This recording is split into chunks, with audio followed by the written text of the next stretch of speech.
মা হাঁটছেন, ঠেলে নিয়ে চলেছেন চাকাওয়ালা লোহার খাঁচা, যেখানে বন্দী তার ৩ সন্তান। আরেক সন্তান চলছে মায়ের পাশে পাশে।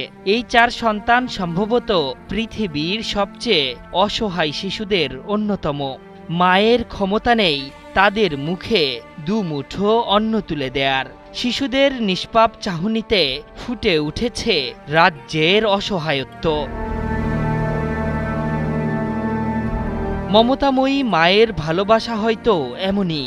ফুটফুটে যমজ ৩ শিশুকে ছেড়ে সবাই চলে গেলেও ছাড়তে পারেননি সংগ্রামী এই মা।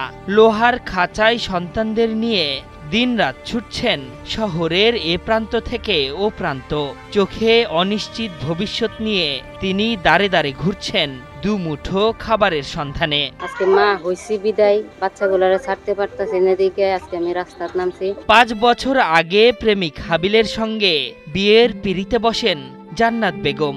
ঢাকায় গাঁটছড়া বেঁধে স্বামীর হাত ধরে শ্বশুর বাড়ি ঠাকুরগাঁওয়ে আসেন তিনি।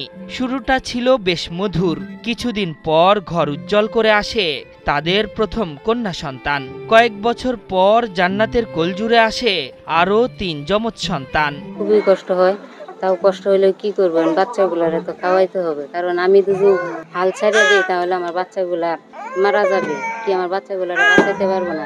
৩ যমজ সন্তান জন্মের খবরে খুশি হওয়া তো দূর, উল্টো অন্ধকারে নিমজ্জিত হয় জান্নাতের সুখের সংসার। সন্তানদের দায়িত্ব ভুলে তাকে ছেড়ে চলে যায় স্বামী হাবিল। সেই থেকে ১৩ মাসের ৩ যমজ সন্তান ও ৩.৫ বছরের কন্যা মরিয়মকে নিয়ে দুঃখের অথই সাগর পাড়ি দিচ্ছেন এই সংগ্রামী মা।